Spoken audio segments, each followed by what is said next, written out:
Announcement कर देगा या सीज फायर तो नहीं करने वाला, सीज फायर ही यूनिलैटरली डिक्लेयर करेगा। और सीज फायर क्या कर रहा है? ईरान कहता हमें सीज फायर चाहिए नहीं, हम तो लड़ेंगे, हमें तो शहीद होना। तो शहीदों के लिए सीज फायर थोड़ी ना होता, तो अब जिसको शहीद होना हो तो शहीद ही होगा भाई। अब यहाँ जो एक इंपॉर्टेंट चीज है, अब जो कुछ अपडेट्स इंपॉर्टेंट, अप्रैल पे बार बार बार बार बार बार अटैक हो रहा। आज ट्रम्प साहब हमारे थे सुप्रीम कोर्ट में। सुप्रीम कोर्ट में वो जो सबसे कंट्रोवर्शियल केस है वो है अभी बर्थ राइट सिटीजनशिप, कि बाय बर्थ सिटीजन मिलती है अमेरिका, वो उसको चैलेंज कर रहा, कहना है बाय बर्थ सिटीजनशिप नहीं होनी चाहिए। कहता चाइना के जितने बिलियनर हैं उनके 50-50 बच्चे हैं and they are all American citizen, how is that possible? China के कम्युनिस्ट पार्टी के नेता है, उनका बाप कम्युनिस्ट पार्टी में वहां नेता है या कोई वहां के सेनेट या उसका मेंबर है, उसका बच्चा अमेरिकन सिटीजन है, हाउ इज दैट पॉसिबल? तो अब देखिए सुप्रीम कोर्ट क्या बोलता है, ये सब देखने की बात है। इजरायलियों की स्ट्रैटेजी जो दिन भर मैंने देखी है, that is attacking the regime के इकोनॉमिक पॉइंट्स, मतलब स्ट्रेटेजिक पॉइंट्स, ये कमांडर को निपटाना, और इकोनॉमिक पॉइंट्स। आज भी 2 स्टील प्लांटों को अटैक किया गया है। इन 2 स्टील प्लांटों के अटैक के बाद अब ईरान की स्टील यानी कि लोहा बनाने की क्षमता 90% गिर गई है। कोई भी कंट्री में अगर सीमेंट लोहा नहीं बनेगा वहां कुछ नहीं चलता। सीमेंट और लोहा बनने की कैपेसिटी और कैपेबिलिटी आपके बहुत कुछ चीजों को डिटरमाइन करती है। और अगर हम बात करें कि भाई मिसाइलें इनकी कम आ रही थी, 2 आ रही थी, शाम तो इन्होंने 10 चलाई, 10 की 10 इंटरसेप्ट हो गई, 10 की 10 इजराइल ने इंटरसेप्ट कर दी। और इसी समय लेबनान से भी मिसाइलें आई थी, इन्होंने भी चलाई थी, कोऑर्डिनेटेड एफर्ट था और 10 की 10 इन्होंने इंटरसेप्ट कर दी। याद कीजिए कल कयानी ने एक क्रिप्टिक मैसेज दिया था, our brothers in Hezbollah are very coordinated with us and will jointly work. तो मिसाइलें दोनों तरफ से आ रही, they wanted to saturate their air defences, कर नहीं पाए, साहब की सारी मिसाइलें इंटरसेप्ट हो गई। और यहाँ ये जो मैंने आपको बताया कि भाई ये सारे मकान जो है इनको डिस्ट्रॉय किया जाएगा और इनको, ताकि इनमें कोई रहने ना आए। दूसरी बात, एक बड़ी बड़ी आज खबर सुबह सुबह मेरे पास आई जी, F-35 गिर गया, F-35 गिर गया, F-35 गिर गया, F-35 गिर गया। अमेरिका का F-35 गिर गया, अश्वत्थामा मर गया हाथी, वही खबर थी। और हमारे ये ईरानी भाइयों ने इस पे वीडियो भी लगाने शुरू कर दिए, फेक न्यूज वालों ने वीडियो लगाने शुरू कर दिए, F-16 गिरता हुआ, F-16 अनवाइबल हो गया, F-16 की औकात नहीं है।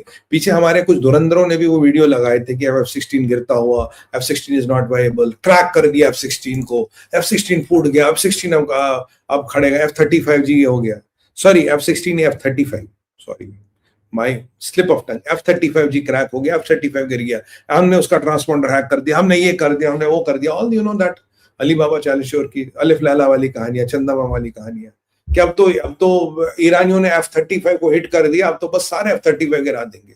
अब तो वो दिन आज का दिन कोई और F-35 गिरा, ये F-35 भी गिरा, पर कहाँ गिरा?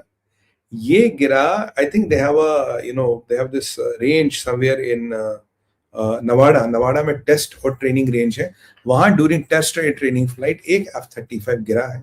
पायलट ने एजिट किया, सब टेक्निकल फेलियर है, ह्यूमन फेलियर जो भी मुझे नहीं पता, बट F-35 जो गिरा उसका युद्ध से कोई लेना देना नहीं था। It was in Nevada, it was during testing and training, एक कर्नल पायलट है सस्पेक्टेड। एक रशिया का भी जहाज गिरा है AN-26, इसमें 6 क्रू मेंबर थे और बाकी करीब 29-30 लोग इसमें सफर कर रहे थे, सबके सब मारे गए अनफॉर्चुनेटली। अब इसमें भी स्टोरी आती, यूक्रेन ने गिराया, ज़ेलेंस्की ने गिराया, CIA की साजिश, मतलब किसकी, ISI का खात, ये कुछ भी बना दो ना, स्टोरी तो बनानी है, ISI का हाथ, CIA की साजिश। ये भी एक टेक्निकल कारण के कारण हुआ, ना CIA है, ना ज़ेलेंस्की है, ना ISI है, और ना ही मतलब पाकिस्तान का है। मतलब जितने ये हमारे स्टोरी बाज हैं, इन्हें तो बस एक छोटा सा लाइन दे दो, आगे की स्टोरी खुद फिट कर देते, बाकी तो इन्हें टेंशन ही नहीं ना कोई।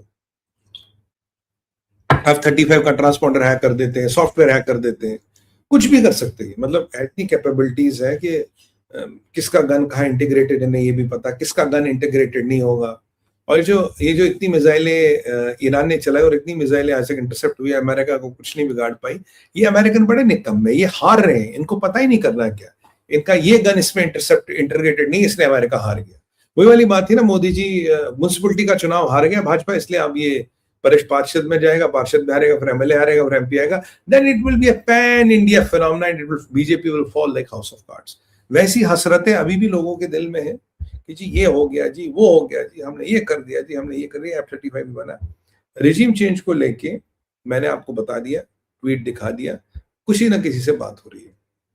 ट्रंप ने खूब खिंचाई की है फ्रांस की और खूब खिंचाई करा चाइना की। और आपने एक चीज देखी होगी, जहां फ्रांस और चाइना की खिंचाई हो रही है, ट्रंप नाम नहीं ले रहा भारत का। क्यों? मैं आपको बताऊं भारत का नाम क्यों नहीं कह रहा। स्टेट ऑफ हॉर्मोज, तेल लो, निकालो, रिसोर्स भेजो। फ्रांस अपना तेल मंगा, भारत का नाम क्यों नहीं ले रहा? सोचा आपने? भारत का नाम इसलिए नहीं ले रहा सर, क्योंकि भारत ने संभवतः अमेरिका से अपनी तेल पानी का हिसाब किताब बिठा दिया, अपने एलपीजी वेलपीजी का स्टैप हिसाब बता दिया। उसने कल भी कहा था ना, अगर तेल चाहिए तो मुझसे ले लो, मेरे पास बहुत है बेचने को, नहीं तो स्ट्रेट ऑफ हॉर्मोज खोलो। तो भैया हम काहे को स्ट्रेट ऑफ हॉर्मोज के चक्कर में पड़े? हम तो वहां से तेल मंगा लेंगे। बाकी cape of Horn of Africa पे ये हुतियों का कुछ बन रहा था, वहां मैंने आपको बोला लिमोमा आइलैंड में और जिबूटी में 3,500 पैराट्रूफर्स और अमेरिकन एयरफोर्स की पूरी तैयारी है। अगर इन्होंने मुंह खोला, इनको वहीं डीटीएच की टिकट कटवा देंगे। तो डीटीएच की टिकट करवाने के लिए एक तत्काल का काउंटर वहां खुल गया है। अब जिसको जाने का शौक होगा उसकी टिकट कटती रहेगी।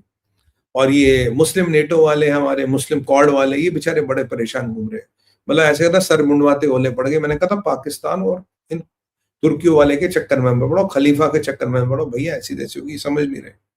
उसके बाद जो अगला हमारे पास अपडेट है वो है जो इकोनॉमिक एक डैमेज का असेसमेंट हुआ कि ईरान में कितना डैमेज हुआ। सर ईरान में जो डैमेज का असेसमेंट है 20 से 25 साल पीछे गया। जो आप ईरान में देख रहे हो that is not even the tip of iceberg, because 99.99% Iran में इंटरनेट नहीं चलता।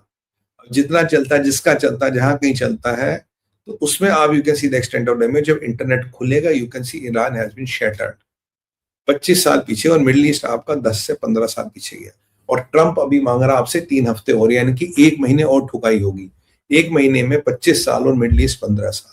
अगर 3 से 4 हफ्ते लड़ाई और चली, मिनिमम मैं मान रहा हूं, आप इमेजिन कीजिए, तो ये आपका ईरान 40 साल चला जाएगा पीछे, 35-40 साल, और ये 20 साल पीछे चले जाएंगे।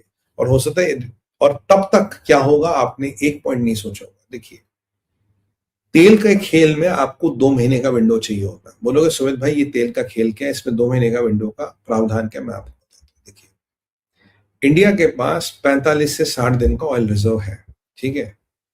तो अगर पहले कुछ होगा, मैं रिजर्व में से निकालूंगा, तेल निकालूंगा, बट अल्टीमेटली 10 दिन 15 दिन हो गए, मेरी हवा टाइट होनी शुरू हुई। भाई मैंने तो अपना 1/3 रिजर्व निकाल लिया, तेल की व्यवस्था करो। अगर एक शॉर्ट वॉर होता हफ्ते 10 दिन का, लाइक मिडनाइट हैमर के टाइम हुआ इसराइल और इराक का, वो कुछ नहीं हिला मिडल ईस्ट, बिल्कुल सही था, बिजनेस एज यूजुअल। तेल की कीमतें थोड़ी बढ़ी, अरबों ने पैसा कमाए, पुतिन भाई ने भी पैसा कमाया। अब की बार क्या हो गया, ये जो ट्रंप इस साइकिल को 60 दिन तक ले जा रहा, समझिए वॉर के साइकिल को 60 दिन तक ले जाएगा मिनिमम। 60 दिन में क्या होगा, जो भी आप ऑयल और गैस मिडल ईस्ट से ले रहे हो, चाहे कोई भी कंट्री ले रहे हो, 60 दिन में हर एक की पूंजी बच जाएगी। Everybody will want to create attendance. आप 15वें-20वें दिन ही अटेंडेंस करो। अगर मैं हफ्ते भर में ऑपरेशन क्लियर कर दूं तो तेल बिजनेस फिर बिकेगा। अब 60 दिन तक अगर मैं लड़ाई खींचता हूं तो इंडिया हो, वो कोई भी कंट्री हो, अपने इधर उधर से व्यवस्था बनानी पड़ेगी, नहीं तो तेल पानी नहीं मिलेगा और ये उसके बिना अर्थव्यवस्था नहीं चलेगी। इसीलिए मोदी जी ने यूएई के एमबीजेड साहब को भी फोन किया था। एमबीजेड मुझे लगता है अभी सबसे रीजनेबल लीडर है, किंग अब्दुल्ला एमबीजेड है वेरी रीजनेबल लीडर्स। तो उनसे बात की थी, साहब आप तेल भेज नहीं पा रहे हो, हम गैस ने हमें कहीं ना कहीं व्यवस्था करनी पड़ेगी। और 60 दिन के बाद आपका मार्केट परमानेंटली मूव हो जाएगा। अगर ये लड़ाई 10-15 दिन में कंप्लीट हो, जो मैंने कहा था अमेरिका नहीं करेगा। मैंने आपको कहा था America will go slow on straight of Hormuz, they will go slow on middle east. क्यों? 60 दिन में ऑयल विल कंप्लीटली मूव, हर एक को ऑयल मूव करना पड़ेगा। यूरोप को ऑयल मूव करना पड़ेगा, यूरोप की वाट लगी है। रशिया से तेल ले, अमेरिका से, यूरोप के पार्लियामेंट में कह रहे हैं अमेरिका से लो। उर्सुला अभी घूम रही है, आगे घुमा पीछे खा, यहाँ पुतिन यहाँ ट्रंप, दोनों को गाली देती है, कहां जाए, और कहीं से तेल मिलेगा नहीं। तो उर्सुला को भी पता है तेल वहीं से लाना पड़ा, यूरोपियन यूनियन को भी पता, भारत को भी पता। अब देखिए, यूरोपियन यूनियन जैसा बायर, भारत जैसा बायर, चाइना जैसा बायर, चाइना के पास सबसे ज्यादा रिजर्व है। अगर चाइना जैसा बायर हिल गया तो बचा क्या मिडिल ईस्ट के पास? वैसे भी Bharat is the second biggest importer of oil. अगर भारत हिल गया, केवल भारत हिल गया, तो बचा क्या आपका? 40% धंधा गया। कतर के 2 ही कस्टमर है, जितनी हेकड़ी है ना, 2 कस्टमरों पे चलती है, भारत और चाइना। भारत गया, कहानी खत्म, आधी कहानी खत्म। तो ये जो पाकिस्तान में उस मुस्लिम नेटो बन रहा था, मुस्लिम कॉर्ड बन रहा था, तो बोलो पाकिस्तानियों को, बोलो साथ दूल्हे पहुंच